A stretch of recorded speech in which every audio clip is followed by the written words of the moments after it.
1. 스나이퍼 전쟁의 고스트. 1. 한국의 전설적인 군인들. 3. 한국군의 완벽함. 안녕하세요. 이와쿠니 기지에서 한 미군이 저녁 무렵 동료와 함께 담배를 나뉘 피던 중이었습니다. 자신이 먼저 불을 붙인 뒤 그 다음 동료, 세 번째로 아프가니스탄 파병 경험이 있는 해병대원에게 붙여주려 하자 그는 순간 기겁하며 불을 개버렸습니다. 영문을 몰라 당황해하는 사이 누군가 이유를 물었고 그가 밝힌 내용은 충격적이었는데요.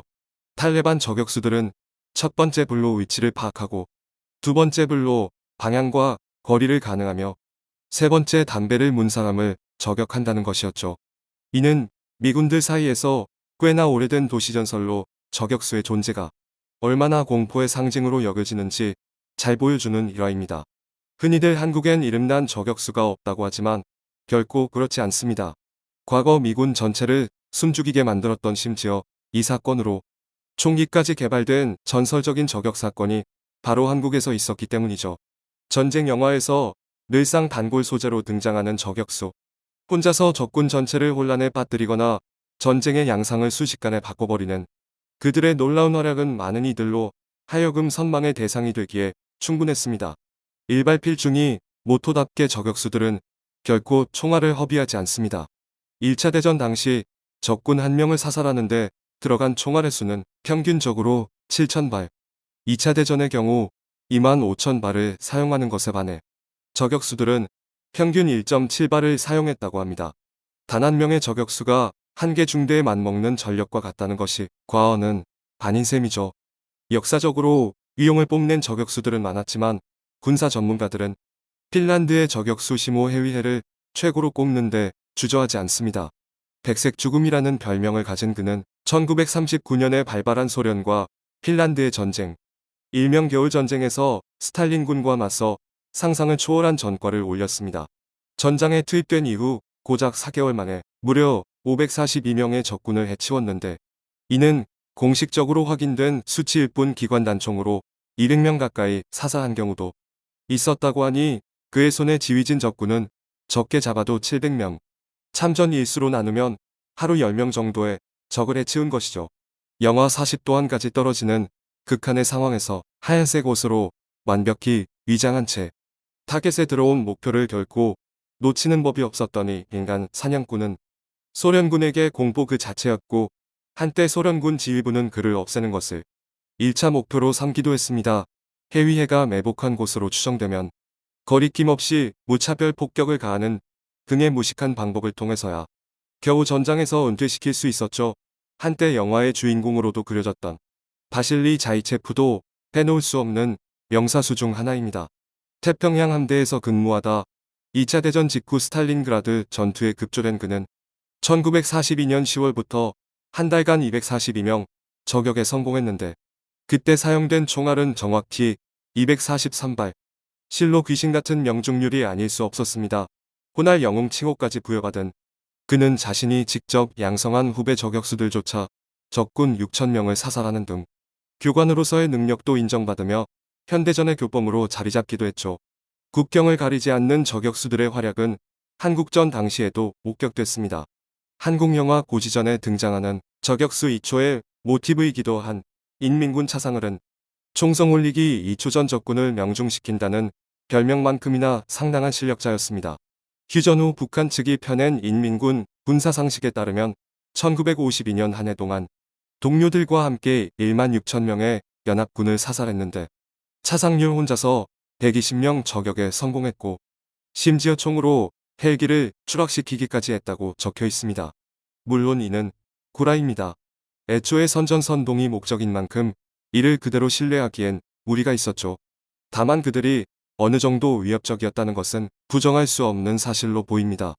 한국전 초기 미국은 자신들의 우월한 무기를 믿고 보병 전술에 그리 큰 비중을 두지 않았습니다. 해병연대를 중심으로 최초의 저격소대를 편성, 전국 각지에서 활약하게 된 것은 충분한 대비를 하지 않아 시가지 전투에서 큰 피해를 당한 이유였습니다. 정작 한국에서는 잘 알려져 있지 않지만 유엔군들 사이에서 마치 전설처럼 내려오고 있는 한 평범한 한국군의 저격 일화도 바로 이때 드러난 것이었죠. 당시 휴전을 앞두고 있던 1953년 금성 전투에 참전했던 존 리차드 소위는 자신의 회고록을 통해 이 같은 사실을 알렸습니다. 양측이 대치하던 상황에서 중공군은 계곡을 가로질러 새로운 지형의 진지를 구축하고 있었는데 연합군 측은 그들 중 한 명이 매일 일정한 행동 패턴을 보인다는 것을 파악이를 예의주시하고 있었습니다. 지휘관으로 보이는 그가 특정 시간만 되면 벙커를 빠져나와 용변을 봤던 것이죠. 아마도 장운동이 가장 활발하다고 알려진 아침으로 추정되는데요. 이를 처음 발견한 한국군은 직접 사격을 하지 않고 그저 상부에 보고만 하고 있었습니다. 얼핏 봐도 1km는 좋게 넘었던 거리라. 그 정도 떨어진 적을 맞추려면 못해도 59경 기관총이 필요했는데 당시 한국군이 그런 무기를 보유하고 있을 리 없었기 때문입니다. 이에 흥미를 느낀 미군은 그에게 총을 쥐어주며 조용히 상황을 지켜봤습니다.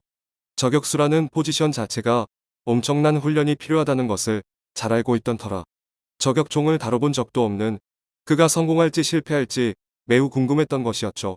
다음날 아침 마침내 결전의 시간이 다가왔습니다. 해당 한국군은 저격용 스코프를 구해와 총에 장착한 뒤 먼 거리를 겨냥하며 열심히 영점을 펼쳤습니다. 바람은 매우 잔잔했고 거사를 치르기엔 더할 나위 없이 좋은 아침이었습니다. 리차드 소위는 쌍안경으로 모든 과정을 관찰함과 동시에 과연 어떤 결과가 나올지 동료와 내기까지 했는데요.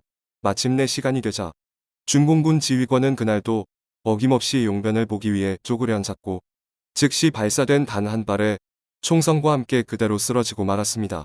생각지도 못한 결말에 놀란 건 리차드 소위뿐만이 아니었습니다. 59경 기관총이란 건 사거리만 닿을 뿐이지 애초에 저격용으로 설계된 총이 아니어서 누구도 그가 성공하리라고는 생각지 못했기 때문이었죠.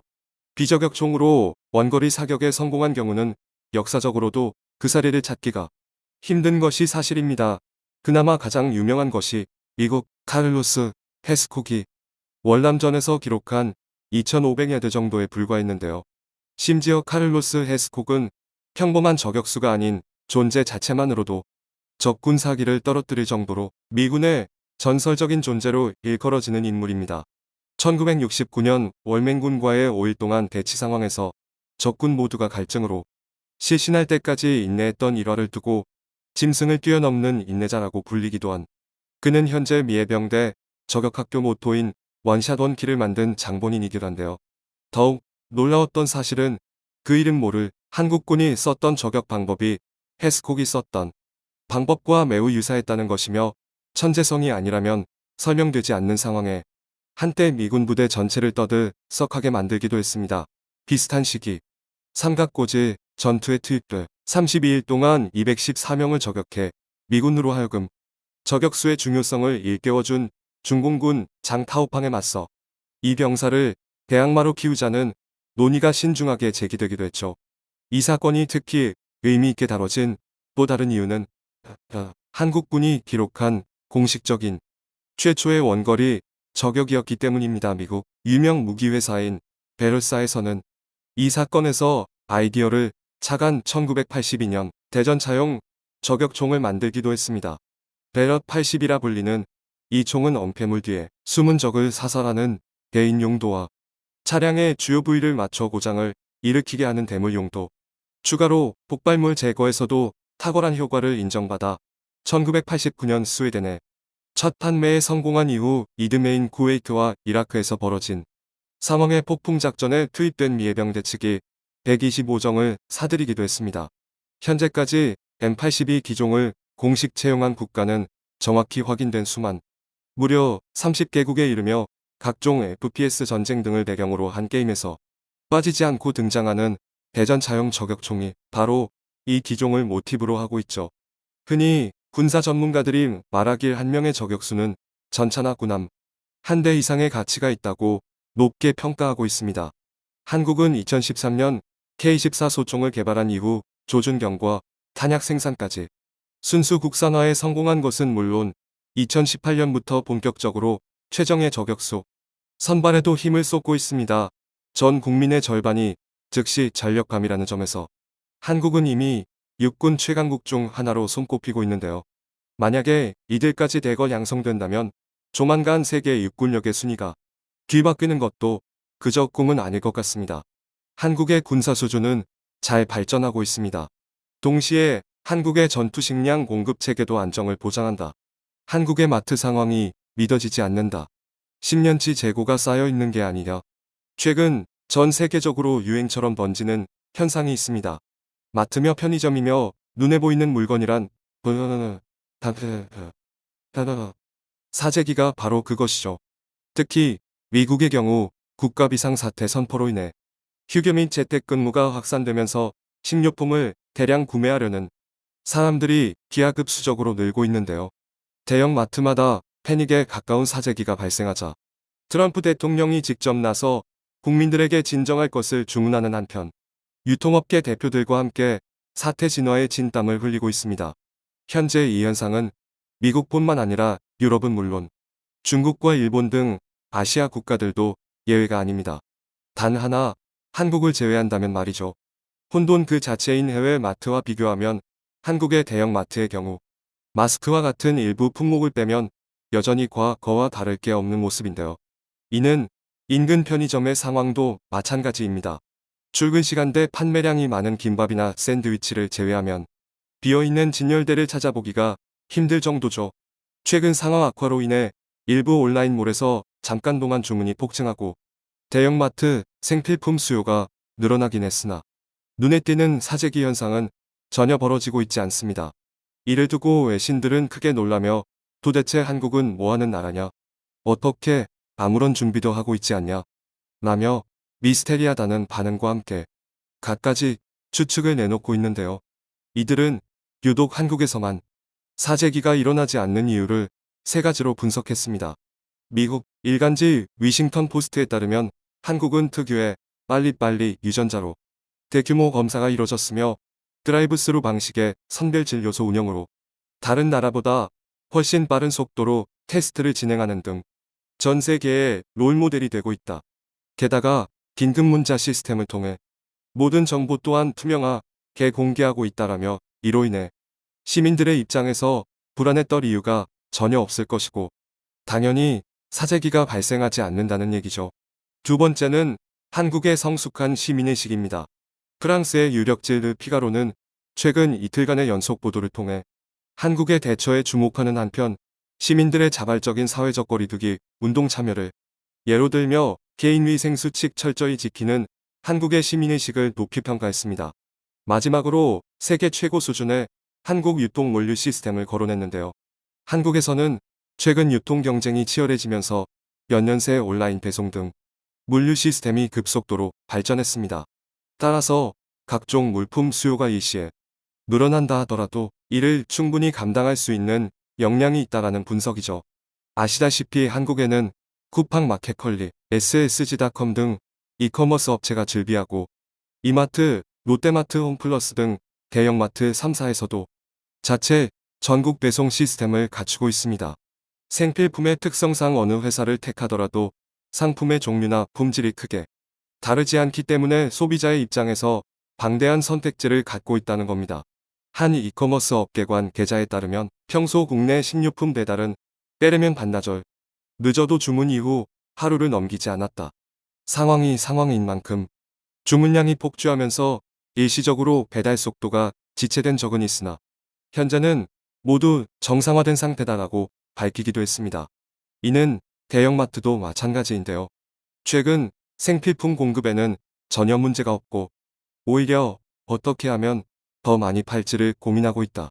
식료품 매출이 평균 40%가량 증가했는데 이는 바꿔 말하면 이 정도 수요 증가쯤이야 충분히 감당할 수 있다는 얘기가 되겠죠. 이 정도 수요 증가쯤이야 충분히 감당할 수 있다는 얘기가 되겠죠. 사회가 불안에 빠지지 않았다고 할 수 있겠습니다. 그럼 지금부터 이에 대한 해외 반응을 살펴보도록 하겠습니다. 지금 우리가 사는 곳에서는 아무것도 살 수 있는 게 없어 휴지도 없고 물도 없고 심지어 의약품까지 구하기가 불가능해. 어떻게 한국은 아무렇지도 않을 수 있는 거지? 필요한 물건이 부족해서 큰일 났다고 한국에서 해외 직구를 통해 구매하는 방법이 있을까? 지금도 남아돈다고 했던 것 같은데 한국은 진짜 말도 안 되는 나라야. 이런 상황에서 침착할 수 있다니. 국민들은 대체 뭘 먹고 살길래? 사재기 현상이 전혀 없지는 않겠지. 다만 미국이 좀 유별나기는 해. 필요 없는 물건까지 싹쓸이 해가면 남은 사람들은 어떡하냐고. 세계대전 때도 이 정도는 아니었을 거야. 한국은 배달 시스템이 굉장히 잘 발달되어 있어. 굳이 한 번에 대량으로 사놓지 않아도 필요할 때마다 어렵지 않게 구할 수 있지. 심지어 강아지 사료도 배달해준다고. 모든 면에서 한국을 따라온 나라는 없는 것 같군. 방역에서부터 이제는 유통까지 증명했네. 가장 안전한 나라임이 틀림없다. 내 생각엔 한국인들이 조금 느긋한 게 아닐까 싶어. 만약 더 큰 사건이 발생해도 저렇게 태연하게 굴 수 있을까? 절대 아니라고 봐. 물건을 아무도 사지 않는다고.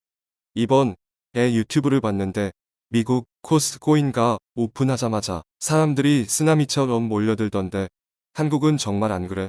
정말 복받은 국민들이 아닐 수 없군. 여기는 장사를 안 하는 곳도 많고 식료품을 구하기도 쉽지 않아. 진열되면 바로 매진이 되어버리는 상황이야. 한국에서는 법적으로 물건을 많이 못 사게 하는 건 아닐까?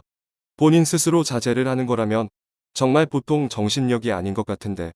올바른 시민의식에 좋은 본보기라고 생각이 들어. 솔직히 말해서 사재기를 한다는 것을 극도로 이기적인 행동이잖아. 그 정도로 상황이 나쁜 것도 아니고. 이런 상황 자체가 한국이 유일한 희망이라는 증거지. 한국을 본받아서 다른 나라들도 똑같이 대처를 해야 한다고 생각해.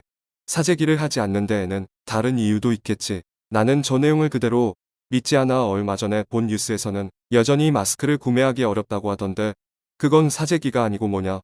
필요한 물건을 공급하지 못하는 마트도 문제가 많지. 한국의 마트는 틀림없이 이 상황을 예견했을 거야. 그러니까 국민들도 굳이 사재기를 안 하는 거고. 다른 나라들은 한국이 망했다고 생각하겠지만 현실은 정반대. 한국처럼 안정적이고 평소와 같은 나라는 존재하지 않다고 자신있게 말할 수 있어. 정말 대단한 사회 질서라고 보여져. 사재기를 하고 싶어도 일부러 안 하는 것처럼 혼자만 살아남으려기보다 다 같이 이겨내려는 모습이 보인다. 영상이 도움이 되셨다면 구독과 좋아요 부탁드리며 오늘도 감사합니다. 최고로 멋진 하루 보내시길 바랄게요.